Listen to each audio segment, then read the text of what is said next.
These days, everyone knows that DNA determines traits and that we get our DNA from our parents. But it wasn't always the case. In fact, 100 years ago, no one knew that DNA was a hereditary material, and in fact, people didn't really know how heredity worked. In this video, we're going to take a look at discoveries that helped determine the role of DNA as the genetic material. And while we can't look at all of the experiments that contributed to discovering DNA, we are going to look at some of the most famous ones. So, as of 100 years ago, in the early 1900s, scientists knew that genes were found on chromosomes, and they knew that chromosomes were made of DNA and proteins. However, they didn't know which of these was the hereditary material. Was it DNA, or was it proteins, or was it something else entirely? And in fact, most scientists suspected that proteins were the genetic material, not DNA. So let's take a look at Frederick Griffith's experiment. His experiment occurred in the 1920s, and this experiment just helped us understand how heredity worked in the first place. So the problem that Griffith investigated was this: can a trait be transferred from one cell to another? And the trait that he looked at was pathogenicity, and this is simply the ability to cause a disease. So can one cell that can cause a disease transfer that ability to another cell? Now, to test this problem, he used some pretty basic materials. He had two strains of bacteria. One strain of bacteria, called S strain, was pathogenic, and this pathogenicity had to do with the fact that it had a capsule around the cell. He also had another type of bacteria, R bacteria. These were non-pathogenic. These were harmless. And finally, he used another organism, mice. And I'm not going to tell you what the mice were for just yet, but you can probably guess.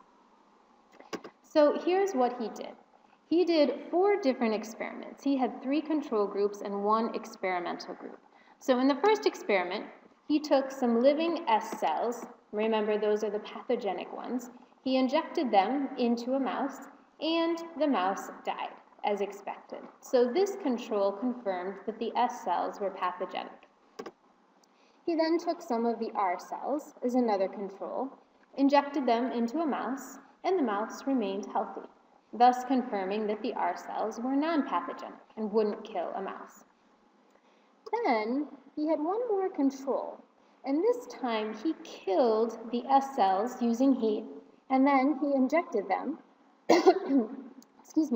into a mouse, and the mouse lived, which made sense because the S cells were dead and thus not pathogenic. So here was his experimental group. He took those dead S cells, mixed them with some living R cells. So he's got dead pathogenic cells, living harmless cells, and he injected them into a mouse. And what do you think happened? Well, the mouse died, which was pretty remarkable given that the pathogenic cells were dead themselves. He also took a look inside the mouse, and he found, instead of this, he found living S cells. So what conclusions did he draw from this experiment? Well, first of all, there was material in the pathogenic S cells that transformed the R cells with a new trait, and thus turned those R cells into pathogenic S cells. Whatever this transforming material was, it probably helped the R cells produce this coat that made them pathogenic. Furthermore, all the descendants of these bacteria, all the cells produced by cell division, also inherited the pathogenicity trait. Now this led to a new question for Frederick Griffith, which was, what is this heritable transforming material?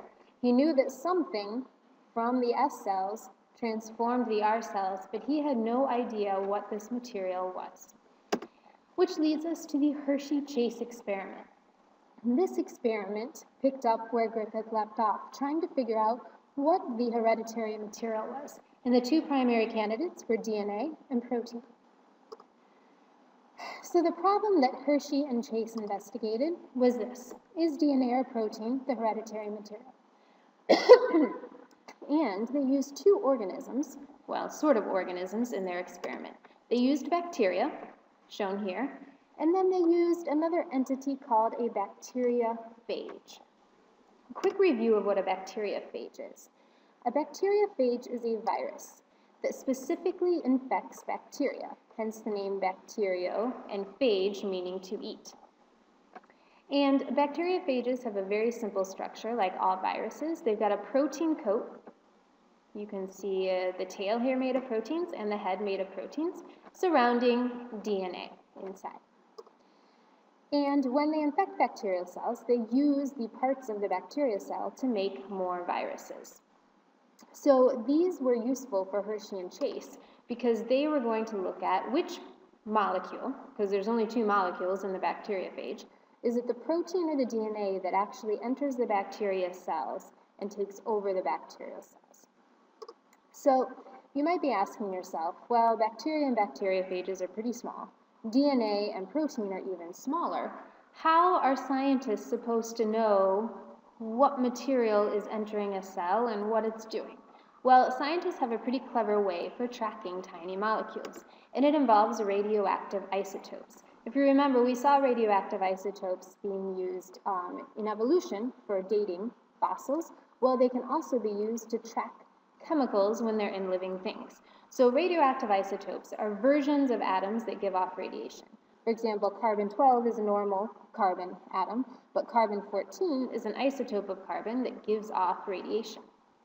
And the great thing about using a radioactive isotope is that if it enters a cell, radiation detectors, these machines, can detect the radiation and measure it. And so they can oftentimes follow the material as it moves through the cell. Now, in Hershey and Chase's experiment, because they were interested partly in proteins, they used radioactive sulfur.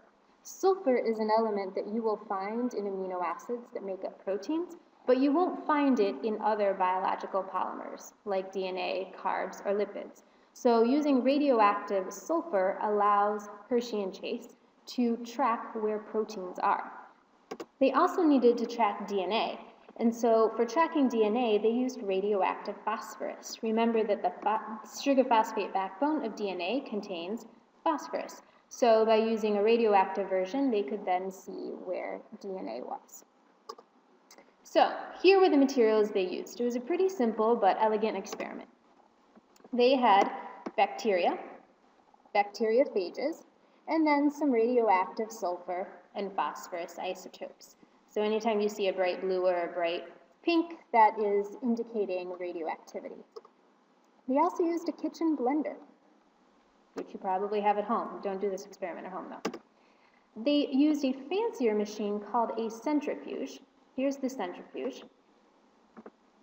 And what the centrifuge does is that it spins a test tube really, really quickly. And the force of the spinning will cause the materials in the test tube to settle out. Solid materials, like cells, will form a pellet at the bottom of the test tube, whereas liquid materials will stay in the supernatant liquid above. And finally, they had a radiation detector so that they could detect the radioactive isotopes. So here's what they did with all of these materials. They ran two experiments at once. In the first experiment, they took some radioactive sulfur and mixed it with phages so that the phages would have radioactive protein. Remember, radioactive sulfur is for the radioactive protein. They then mixed the phages with the DNA. Similarly, they took some radioactive phosphorus, mixed it with the phages so that the phages had radioactive DNA, and then mixed the phages with the bacteria. Now keep in mind that you know how bacteriophages work and how they infect bacteria, but back when Hershey and Chase did this experiment, they did not know exactly what happened when a phage infected bacteria. So once they mixed all these good things together, they used the blender to shake off any parts of the phage that never actually entered the cell. So the blender was just to agitate the cells. And then once they'd done that, they took the mixture and they put it in a centrifuge so that they could get the pellet of cells at the bottom, and then the liquid containing all the extra parts at the top. And then they measured the radioactivity in each of these test tubes. And here's what they found that was so significant. In the experiment in which they used radioactive sulfur, they found that the liquid was radioactive. This told them that the protein did not enter the bacteria cells because the protein, which was radioactive, was all in the liquid. However, for the phosphorus group, they found that the radioactivity was in the pellet, not in the liquid. And since radioactive phosphorus is in DNA, they were able to conclude that the DNA must have entered the bacteria cell, and therefore DNA was more likely the hereditary material than protein. And this was a pretty groundbreaking experiment. There were more experiments after this to confirm it, but bottom line, this was pretty strong evidence that DNA and not protein was the hereditary material. So I can't do a video on discovering DNA if I don't mention Watson, Crick, Franklin, and Wilkins. These were scientists who, in the 1940s and 1950s, helped elucidate the actual structure of DNA. In this photo, you can see Watson and Crick, who are very famous for an article that they published in 1953. And in this article, they described the double helical structure and base pairing of DNA. Now, it's important to note, because history hasn't always noted this, that they could not have made this discovery without Rosalind Franklin's photographs of DNA. She was a pioneer at using X-ray crystallography, and it was her photographs that made the discovery of DNA possible. Her colleague, Maurice Wilkins, also worked on X-ray crystallography. Now, the interesting thing is that about 10 years later, Watson, Crick, and Wilkins all received the Nobel Prize for their work. Unfortunately, Franklin, who died in 1958, did not receive the award because you can't get a Nobel Prize if you are dead. And so sadly, for a long time, Rosalind Franklin's work was not recognized in terms of DNA structure.